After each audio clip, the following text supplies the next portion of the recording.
What's poppin', people? It's your boy Travy Gravy coming at you with part 2 of painting Kill Team Hivestorm from the Hivestorm box set. Today we are painting the Tempestus Aquilons, who are the humans in this fight against the Vespid Stingwings, who we will paint in a future video. But today is all about the Aquilons, who were pretty fun to paint. There was a lot of detail. I was a little intimidated at first, but once you start going, it feels better. I tried a couple new techniques today. I tried a 3-stage dry brush, followed by some slap chop, which I did abandon a little bit, but I just bought some speed paint, so I wanted to try them out. But let me know what you think in the end. Without further ado, let's get into it. So I started with a 3-stage dry brush, which this is my first time trying this. I saw someone do it on a YouTube short and I thought it looked great. And I always want to try new things, so I went for it.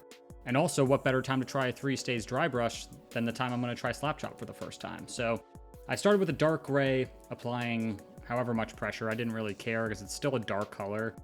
And then I applied a lighter gray and applied a little bit less pressure when brushing onto the minis. And then lastly, I did white, applying even less pressure just to bring out those high details. So here it is, looking sharp. And next I moved on to the pants, which I did this blue-green color because that also is what they use on the box art. And if you're new to my videos, for the most part, I follow the templates just as I build my confidence as a painter. If you're new to the channel, first time watching, every project I've done, I've recorded. So you're seeing my 3rd or 4th project in Warhammer. So you're watching me learn in real time and just try new stuff for the most part. So at this point, I realized why a lot of slapshot videos, people use lighter colors or just straight white for the primer, because I had to do like 2 or 3 passes of this paint on the pants. Maybe I just didn't dry brush well enough, but I didn't think the paint was really breaking through. And then I moved on to all of the straps that I found on their, like holding their armor on. So I wanted to do like a brownish red. I thought that might look cool with the green, and it closely resembled what I saw in the box yet again. So I mixed warrior skin, and I think it was bright red or slaughter red. I had just purchased the Army Painter speed paints, so all of the colors that you're seeing up until this point have been the Army Painter speed paints, with the exception of the paints I used for the dry brushing.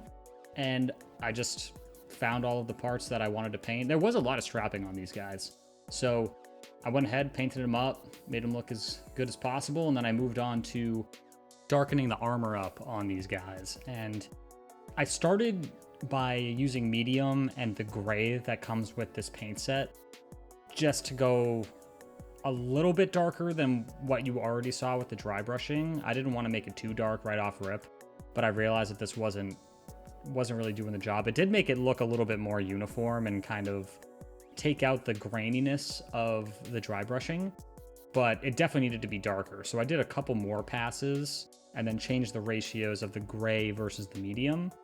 And I did try black on one of the minis, but it just looked too dark and it basically washed out all of the highlight. So I had to dry brush that mini again, and then I eventually got the ratios to a point that I thought were acceptable, but I think I could still improve quite a bit when it comes to determining how dark I should go with like darker colors, like mixing them and stuff when I'm doing slap chop method in this case. That way I don't like diminish the work I did with the dry brush. But with that being said, as I nitpick myself, if you are new to Warhammer, don't lose sight of the fact that good enough is perfect. Because at the end of the day, the reason why you probably got into the Warhammer, just like me, is you want to play the game. And that's exactly what we're doing this for. I'm not entering this into any type of competition, but for some reason in my head, whenever I do something, this needs to be professional level. And if I don't achieve that, whatever that looks like in my own head, then I'm just going to think about the critiques. And don't lose sight of the fact that we are doing this just to play the game. I want to play the content in the Hivestorm dossier. I think the story's cool, and I want to kill some bugs. All right, I'm gonna get off my soapbox. We painted these boots. The boots are brown. They got a little emblem on the front, which I also painted silver, and they look great. Simple enough. And then I moved on to the emblems, which you found on the guns, on the jump packs, and also on their helmets. So I just painted that with the gold that I found in the speed paint set. And then this is kind of where I abandoned the full-on slap chop method for this project. And I started adding silver to everywhere I saw fit, on the guns, on the jump packs, and the grenades, like the grenade handles. That way things just started to pop a little bit more, because I felt like they looked a little bit flat because of the gray. Maybe that's just because I was still kind of early in the painting process. I needed to add a bit more, but whenever I saw slap chop videos online, I was always shocked by kind of the pop that I got. Maybe this is just because I didn't dry brush well enough. Maybe I should have primed in a different color. Again, this is just perfectionism at its finest, where I'm just like, why doesn't it look so perfect? But anyway, so then I moved on to the eyeballs, and I did learn something new here, where if I mess up an eye, which I did, then you just take a bunch of water immediately after you make the mistake. And then you just keep dabbing the spot with water. And then once it's gone, you dry your brush, and then you can lap up all the extra water to kind of clean it up, and then you just do it again. So it wasn't for nothing. So I did learn something new. And again, abandoning the slap chop method, I also changed to a different gold color, which I went over all the emblems that I painted with the speed paints in the past.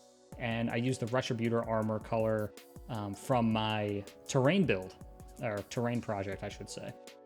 I just think this color looks way cooler.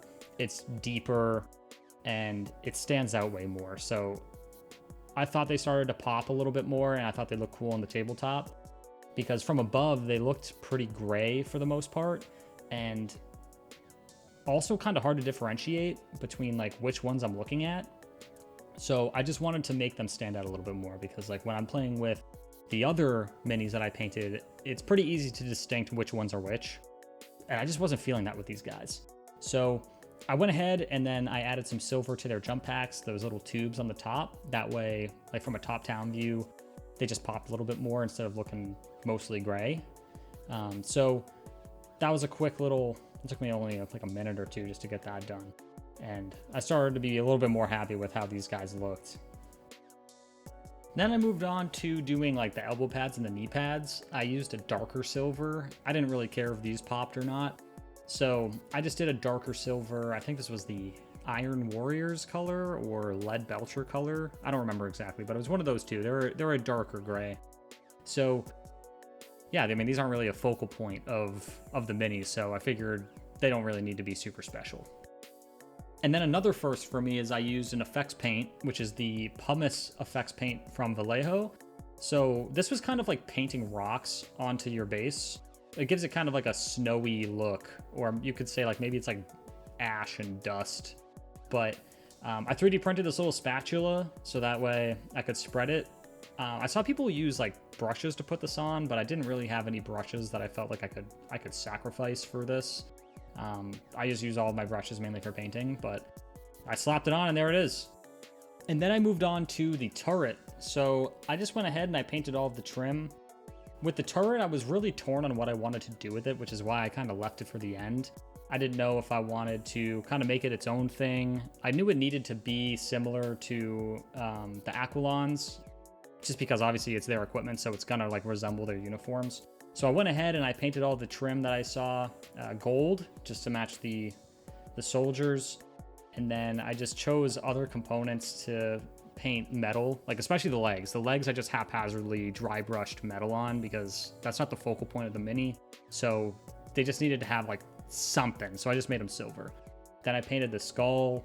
I painted the lenses silver. And then I also made the eye of the lens green, which you'll see in a sec. Painted some other metal components on the gun just to kind of break it up and make it look like it's assembled by different stuff. So there's that. There's the green. And that's a moot green, I believe is what it's called, but just a color I'm not going to use so much, so I used it for the eyes of the lenses. And then where I imagine the ammo goes, I painted red because I just felt like this mini needed a little bit more color.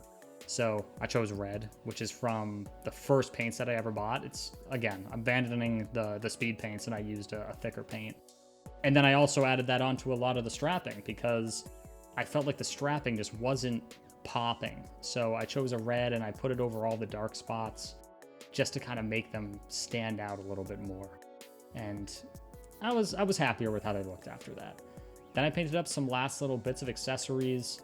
I painted the swords, the guns. I put like a layer of black over the swords because I knew I was going to dry brush silver on afterwards, and you'll see that right here where I put the dark on, and then I go ahead and then I dry brush it on afterwards, like it's been hacked a few times. I thought about putting some effects on, maybe some blood or something, but I was like, nah, maybe they just entered the battle, so we're just gonna dry brush them silver. So there it is. I just kind of did some touch up on some like smaller details that I either missed or I felt needed to be done. And that's pretty much it for them. Let me know what you think. On to the reveal. And here they are, the Tempestus Aquilons. Overall, I'm pretty happy with how these came out, and I definitely have some room to improve. For example, at first glance, I think I could make the guns a little bit darker if I want to make any changes in the future. That way it separates the gun from the armor as far as color goes. That way they don't look the same, and it just kind of breaks it up.